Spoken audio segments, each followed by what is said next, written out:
Hello and welcome to another one of our AEW reviews. We've got the Dynamite and Collision from this last week that we are covering. Dynamite was the fallout from all of the Maximum Carnage matches. They started the show off with MJF coming out. He had retained. He has all the glitz and the gold. Anyone claiming to be the best in the world anywhere is telling lies out their ass. Brody King comes out to confront MJF after the disrespect shown to his tag partner at the end of their match on Wednesday. Brody says that despite how much it would bring him joy to just rip MJF's spine out, he is going to wait because he wants a chance at the title. MJF, of course, says no, poo, and wants him to go get some earn some wins and stuff before he gets a chance, before running out. It was good building up for the next feud of MJF's title run. After that, they did a recap from Maximum Carnage over the World Heavyweight storyline and the Trios storyline, with Jet Speed and Hangman winning the Trios Championship last Saturday. That was a really good match too. So they had a backstage. So much going on before the first match. Another backstage. It was the new champions. Hangman is going to face Shibata on the Saturday show. Speedball was facing Joe to kick off the show. Is facing Joe to kick off the show tonight, and Kevin Knight is facing Swerve in the main event of Dynamite to close out the show. And then Taz was back on commentary. Like, they did it so much before the first match, it felt kind of weird. But all of that aside, first match, Joe versus Speedball. This was so fun. I liked it a lot. Joe rolled out of the ring early and was setting a very slow, methodical pace. But every time that Speedball would try and do anything, Joe's pure muscle destroying him. It was fun, though, to watch. I enjoyed it a lot. So here, Swerve started getting momentum after a leaping knee outside. Who? Speedball. Yeah. I'm pretty sure you just said Swerve. I think I might have said Swerve. Swerve. I almost said it again now that you got me off. Speedball started getting his momentum after a leaping knee outside, but Hook and Shibata came out and started wrecking Bailey. Well, the Joe had the ref distracted. Bailey fights back. He gets a shooting star press. Winds up with a 2 count. Bailey missed the knees on the apron. Joe holds on to the ref, and Shibata gets the double DDT thing that he likes to do. Considering that you knew that Hook and Shibata were going to get involved, I was surprised that nobody came out to help Speedball. I get Knight is in the main event, but Hangman could have came out. His match isn't until the weekend. Joe tried for leg submissions against Speedball towards the end, but Speedball was able to keep getting to the rope. The crane kick from Speedball was a fun little spot, but yeah, it still didn't wind up leading to anything, even after he got the shooting knees and a big head kick on Joe that Joe still kicks out and gets back up. Speedball tried for the ultimate weapon, but Hook and Shibata in the end prevented it so that Joe could set up the muscle buster and get the finish. I gave it 3.5 stars. I was really annoyed at how much Shibata and Hook were interfering in this with nobody else coming out to clear them. Otherwise, it would have been a much better match. I gave it a 2. Okay. They went right into match 2, which was nice. The Trios street fight, Death Riders versus Don Callis family. Don Callis' family was Hechicero, Archer, and Rocky Romero for this outing. Good trios. Good. The match started on the ramp. Yeah. The family came out with weapons in hand. Mox and Archer took it to the crowd. Yep. They split off very quickly. Garcia worked Hechicero with legs with the trash can, trying to early get him down. Archer threw Yuta through the timekeeper table. Yep. Lance out. Yeah, Lance smashing Yuta through the ringside table. That was so nice. I love watching Yuta just get slammed through things. And then Mox brings out a board with glass and barbed wire on it, and Archer choke slams Mox onto it. Yeah, that was that was an ugly looking choke slam too. Claudio and Pat come out, attack Archer. Yeah, just kind of clear off Archer up the ramp, and then Garcia puts him in an ankle lock. Yeah, Ramiro ends up in a bulldog, but doesn't go out. Garcia comes in, lands a big pile driver.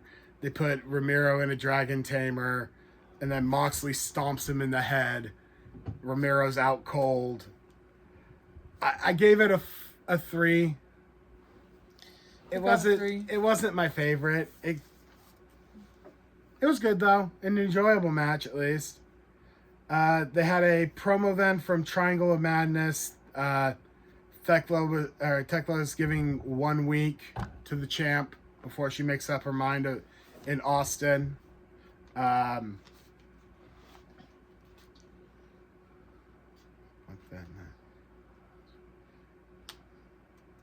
And then Julia wants to challenge for the TBS championship on Saturday ahead of this all, so they're going to set that up. Makes sense. She never had a chance to challenge after she lost it to Willow. Then they went into match number 3. Somebody was going up against... Oh, it was Jordan Oliver and Alec Price versus FTR. This is their first one. They were on both the shows. And yeah, they looked good for young guys going up against FTR. FTR basically did what you would expect FTR to do in this match. It ended with a shatter machine. Like, it was a standard FTR match, but Oliver and Price had some very nice high-flying offense and worked together very well.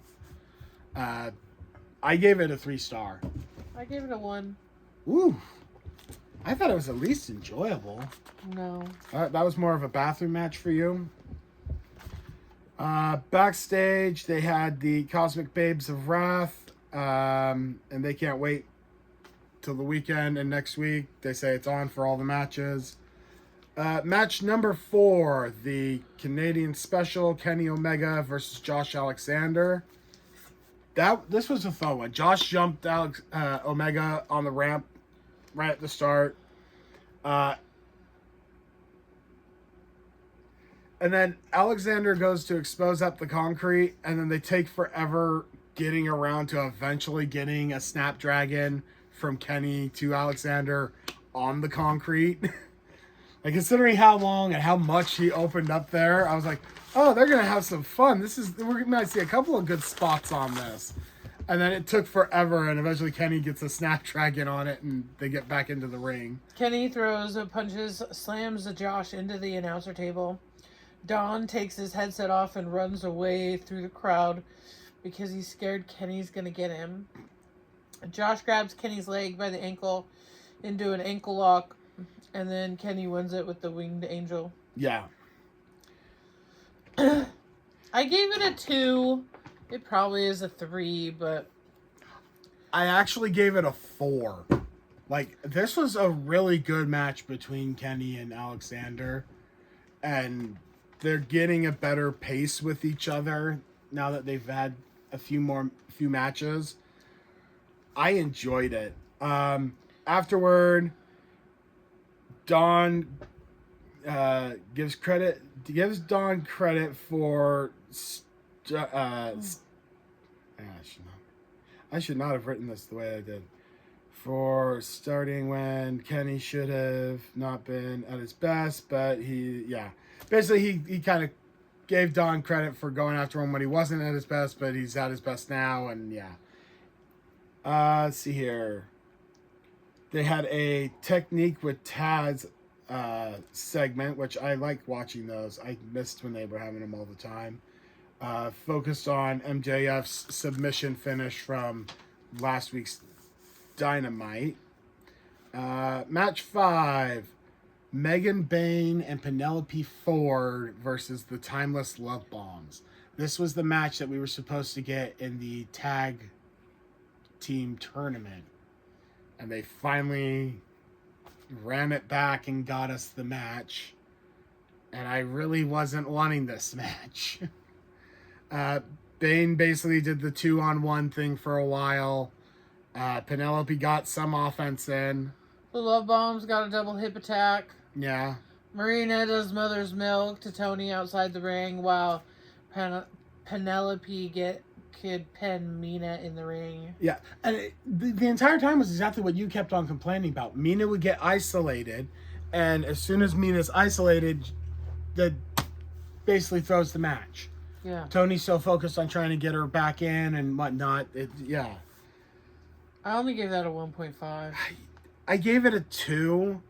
I really didn't like Shafir doing the takeout on the outside. Shafir came in and didn't need to. Yeah, that wasn't necessary. But they're keeping this trios thing going. But that's the only way Penelope can ever win anything. Is if they completely cheat, because Penelope is the weakest link. She's like the Yuta of the team. The weakest link. The sad thing is she is really good, and it's been a long time since she's been in a good singles match. I haven't seen really good. That's because I've seen really easy to pin. That's because for me, saying it's been a while, it's like 2 or 3 years that I remember her having singles matches, because she got injured and was out for quite a while. See here. Next up is the main event. God, this was a Swerve fucking versus good Kevin match. Knight, the Jet. This was a banger of a match. Swerve chopped Jet over the ropes to the floor. The chops that Swerve was hitting on Kevin Knight so were hard. just hard. Jet with the DDP. Tried for the win. Didn't get it. MJF up in the stands watching. Yeah. Dude, the Swerve that gets him outside. They go outside. Pile driver on the barrier. On the barricade. And then coast to coast drop kick. Yeah. Oh, man. UFO to try to the pin. Swerve gives his foot on the rope, which had help getting his foot on the rope. And then Swerve ends up winning. Yep. Swerve fired up at the end. Hit the vertebreaker, and then nailed big pressure on top of the vertebreaker to get the win on this. Kind of an overkill put down, but with MJF watching in the stand, it makes sense. I gave it 4.5 stars. 3. 3? All right. Next is Saturday. Yep. Collision. Yep. You want to run us through these? Started off with Shibata versus Hangman. Yeah. Trading German suplexes. Then they knocked each other out with their elbow hits. That was kind of funny. Hangman with the lariat for the win. There was a low blow that the ref didn't see. Shibata hits a low blow, and the ref was just like looking in the other fucking corner for some reason. That's really stupid. Bryce Remsburg, do your job. The refs don't know how to do their jobs. Well, Bryce is too busy freaking, I guess, dealing with the invisible man in the fucking corner. No, he's breathing in all them germs. No, that's Mike Knox, the old man. No, that you don't all like. of the refs do it. You know how many times I've watched them pick up the player, like each wrestler's gum, just have it in their hand, and then they just like toss it. You know how many germs you just put on your hand, and then you're gonna go like this. Or are you going to rub it on your knee? What else touches your knee? Something else is going to touch your knee. You just carried all that exposure everywhere. No. That match only got 2. I gave it a 4. It was a very hard-hitting match. I liked it a lot. So here, Dawn and Ricochet had their little video package that they sent in from the golf course. Apparently, they go golfing now. With Dumbo D&D. Yeah. Apparently, they go golfing every Wednesday before Dynamite. Dawn is like a Trump. I like in the background is watching the Don Callis family beat the crap out of the other caddy guy that's back there. That was really funny in it. They were basically just saying who they were going to be going after. Each person, they had their targets. Apparently, Ricochet's going to be dealing with Perry, and Don's family is going after FTR and everybody else that they're going after. So, match number 2. Isla versus Chris Statlander. Yeah. This was a 2.5. I have like no notes in this either. I only have the finish. Isla tried top and Stat. Stat ends up with the win. Not even a 5-minute match. Yeah, it was quick. Tekla comes out on the screen after Stat wins, spits on Stat's shirt.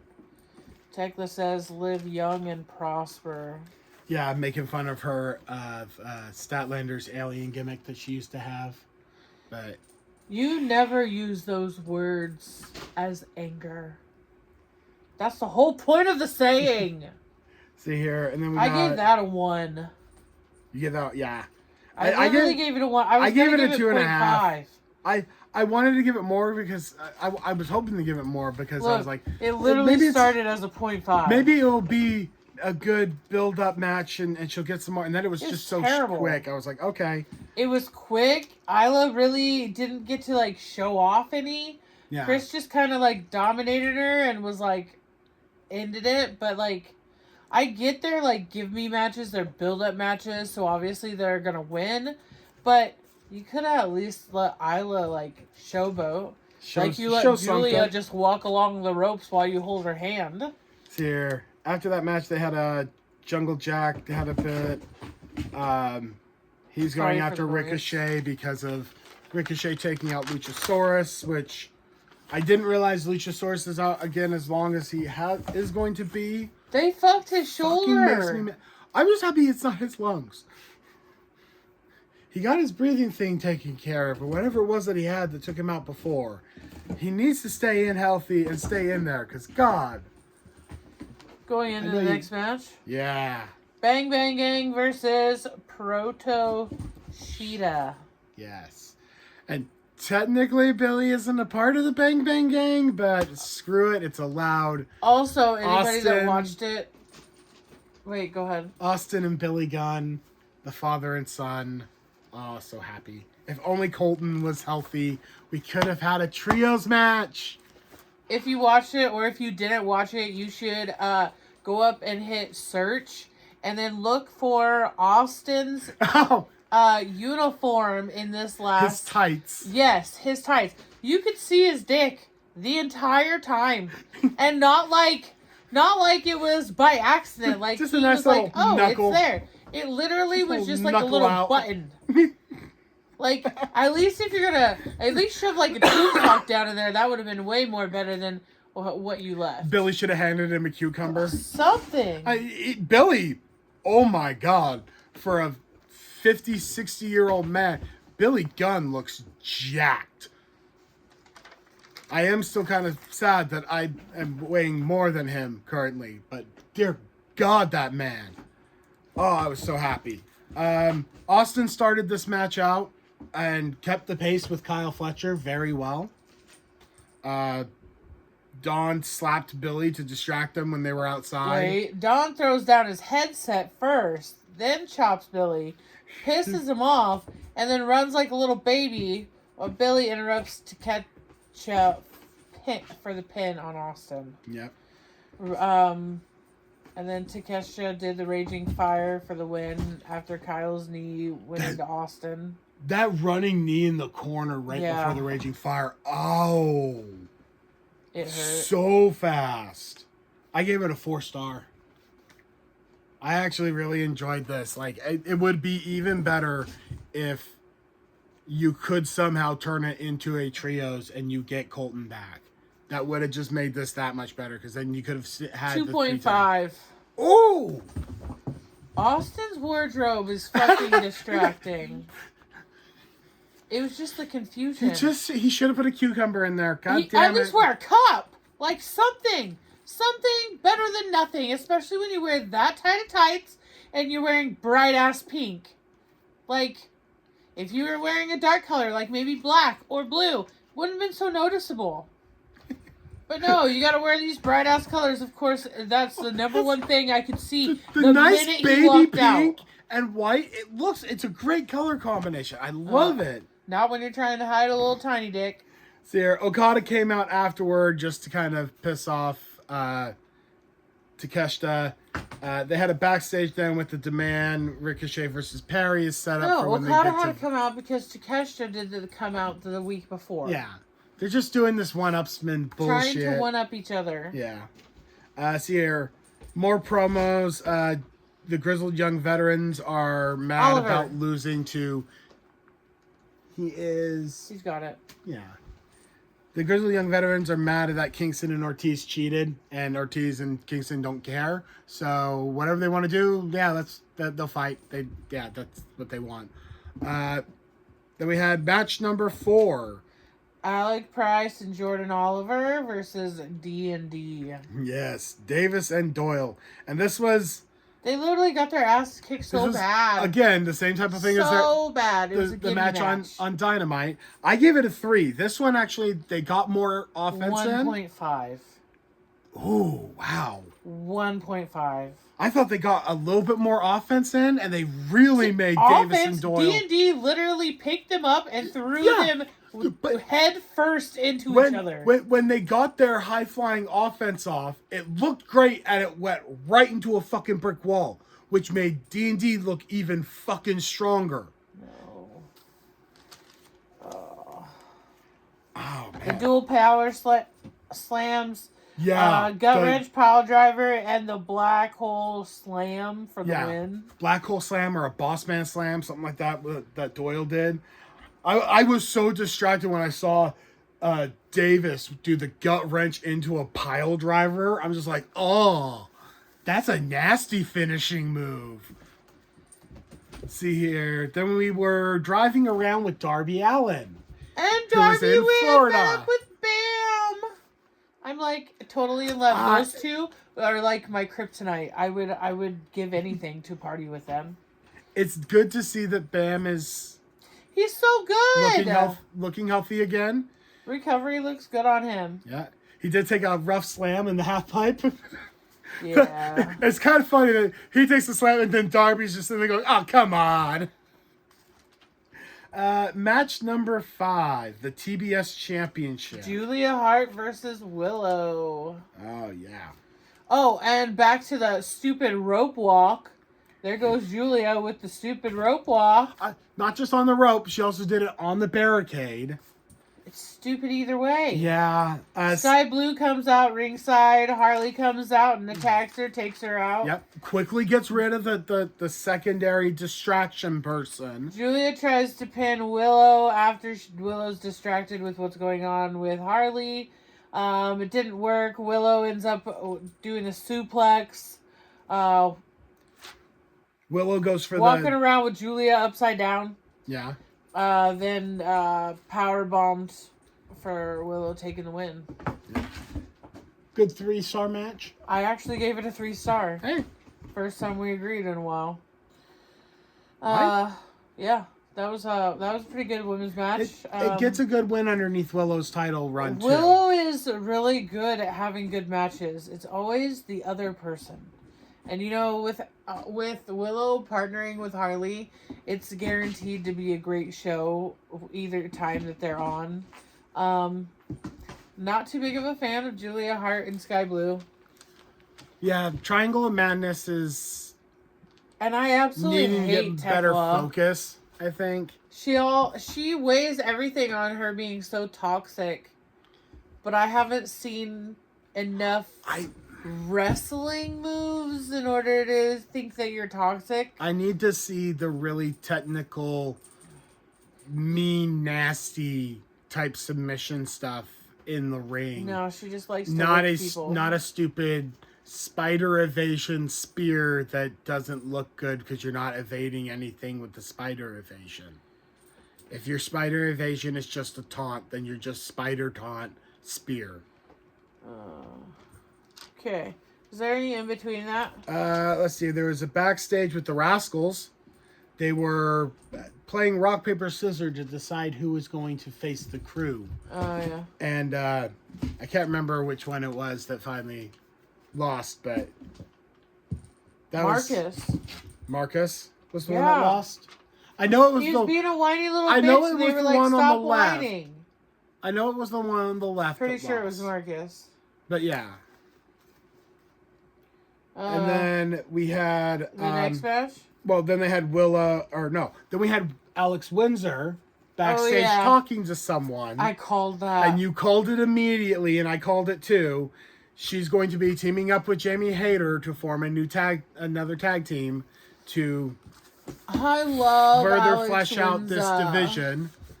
And yeah, that'll be good. Windsor and Hayter. That'll be a good hard hit tag team. Yeah.